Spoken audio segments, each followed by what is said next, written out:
ಅದೇ ಕಾಲಕ್ಕೆ ನಮ್ಮ ಈ ಏನಪ್ಪ ಅಂತಂದ್ರೆ ಆದಿವಾಸಿಗಳಿಗೆ ಅಥವಾ ಎಷ್ಟು ಜನಕ್ಕೆ 3% 7% ಏರಿಸಿದ್ವಿ. ಎಲ್ಲಿ ಕಟ್ ಮಾಡಿದ್ವಪ್ಪ ನಾವು? 4ರಿಂದ 8 ಕೊಟ್ಟಿದ್ದಕ್ಕೆ ನೀವು ಈ ರೀತಿಯಾಗಿ ಹೇಳ್ತಾ ಇದ್ದೀರಿ. ಮತ್ತು ಅಂಬೇಡ್ಕರ್ ಅವರು ಎಲ್ಲೂ ಧರ್ಮದ ಆಧಾರದ ಮೇಲೆ ಕೊಡಬೇಡ್ರಿ ಅಂತ ಹೇಳಿಲ್ಲ. ಮೊದಲು ಧರ್ಮದ ಆಧಾರದ ಮೇಲೆ ಕೊಟ್ಟಿಲ್ಲ. ನಾವು ಕೊಟ್ಟಿದ್ದು ಶಿಕ್ಷಣದ ವೀಕ್ನೆಸ್ ನೋಡಿಕೊಂಡು, ಆರ್ಥಿಕ ಸ್ಥಿತಿ ನೋಡಿಕೊಂಡು, ಸಾಮಾಜಿಕ ಸ್ಥಿತಿಗತಿ ನೋಡಿಕೊಂಡು ಕೊಟ್ಟಿದ್ದೀವಿ. ಸಾಮಾಜಿಕ ಮತ್ತು ಆರ್ಥಿಕ ಈ ಎಲ್ಲ ದೃಷ್ಟಿಯಿಂದ ಹಿಂದುಳಿದಂಥ ಜನರಿಗೆ ನಾವು ಕೊಟ್ಟಿದ್ದೀವಿ. ಸಾಚಾರ ಕಮಿಟಿ ಅದಕ್ಕೆ ಆಧಾರದ. ಮತ್ತು ಇನ್ನೊಂದು ಮಾತು, ನೀವು ತೋರಿಸಿಕೊಂಡು ನಮಗೆ ಎಲ್ಲಿ ಹೇಳಿದಾರು ಅಂಬೇಡ್ಕರ್ ಅವರು. ಅವ್ರ ಅನೇಕ ಪುಸ್ತಕಗಳು ನಾವು ಕನ್ನಡಕ್ಕೆ ಅನುವಾದ ಮಾಡಿದ್ದೀವಿ. ಅವ್ರ ಭಾಷಣಗಳನ್ನು, ಅವ್ರ ಲೇಖನಗಳನ್ನು ಯಾವ ಲೇಖನದಲ್ಲಿ ಬಂತೀವಿ ಎಲ್ಲಿತ್ತು ರೆಫರ್ ಕೊಡಬೇಕು ನಮಗೆ.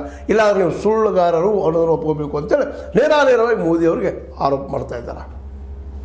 ಈಗ ಬರೋಬ್ಬರಿ ಒಂದು ಹಂತಕ್ಕೆ ಬಂತು ಅಂತಿದ್ರು ಹೊಸ್ತಿ. ಯಾಕೆ ಇಲ್ಲಿವರೆಗೆಲ್ಲ BJPಗರು ಎಲ್ಲ ಧರ್ಮ ಅರಿತುಕೊಳ್ಳಿಕ್ಕೆ ಬರೋದಿಲ್ಲ, ಹಾಗೆ ಹೀಗೆ ವಾದ ಮಾಡ್ತಾಯಿದ್ರು. ಹಾಗಾದರೆ ಅಂಬೇಡ್ಕರ್ ಅವರು ಏನು ಹೇಳಿದ್ದಾರೆ, ಸಂವಿಧಾನದಲ್ಲಿ ಎಲ್ಲಿದೆ ಅನ್ನುವಂಥ ಪ್ರಶ್ನೆನ ಇವಾಗ ಸಿದ್ದರಾಮಯ್ಯ ಕೇಳ್ತಾ ಇದ್ದಾರೆ. ಅದು ಉತ್ತರ ಕೊಡಬೇಕಾದವರು ನಮ್ಮ BJP ಮಿತ್ರರು, ಜೊತೆಗೆ ಮೋದಿಯವರು ನೇರವಾಗಿ ಮೋದಿಯವರಿಗೆ ಸವಾಲು ಹಾಕಿದ್ದಾರೆ. ಅದನ್ನು ನೀವು ಅದನ್ನು ಮಾಡ್ತಾಯಿದ್ದೀರಿ, ಅನಗತ್ಯ ಸಮಸ್ಯೆ ಕ್ರಿಯೇಟ್ ಮಾಡ್ತಾಯಿದ್ದೀರಿ.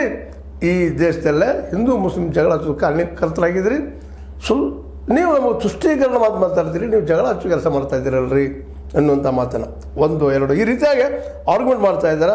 ಒಂದು ವೇಳೆ ನೀವು ತೋರಿಸ್ರಿ ಎಲ್ಲಿ ಹೇಳಿದ್ದಾರೆ ಅಂಬೇಡ್ಕರ್ ಅವರು, ಹೋಗಲಿ ಸಂವಿಧಾನದಲ್ಲಿ ಹೇಳಿದ ಧರ್ಮಾಧಾರಿತವಾಗಿ ಕೊಡಬಾರ್ದು ಅಂತ ಹೇಳಿದ, ಕೊಡ್ರಿ ನನಗೆ ಅಂತೇಳಿ ನೇರವಾಗಿ ಹೇಳಿದ್ರೆ, ಇಲ್ಲ ನೀವು ಒಪ್ಪಿಕೊಡ್ರಿ, ಸುಮ್ಮನೆ ಏನು ಹೇಳ್ತಾ ಇದ್ದೀರಿ ಅಂತೇಳಿ.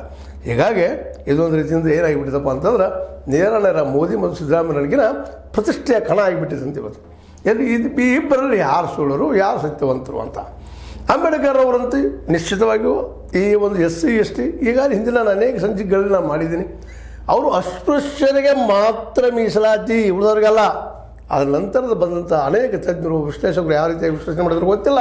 ಅವರೆಲ್ಲ ಈ ಜಾತಿ ನೆಲೆಗಟ್ಟಲ್ಲಿ ಕೊಡ್ತಾ ಹೋದ್ರು. ಜಾತಿದು ಇಲ್ಲ ಅಂತಲ್ಲ, ಆದರೆ ಅಸ್ಪೃಶ್ಯರು ಮುಟ್ಲಿಕ್ಕೆ ಏನಪ್ಪ ಅಂದ್ರೆ ತಯಾರಿಲ್ಲದಂಥ ನಾವು ಮೇಲ್ವರ್ಣೀಯರು ಅಂಥ ಜನರಿಗೆ ಮಾತ್ರ ಲಿಸ್ಟ್ ಮಾಡಿ ಅವ್ರಿಗೆ ಕೊಡ್ರಿ, ಅವರು ಬೆಳೀಲಿ ಸಾಮಾಜಿಕವಾಗಿ, ಆರ್ಥಿಕವಾಗಿ, ರಾಜಕೀಯವಾಗಿ.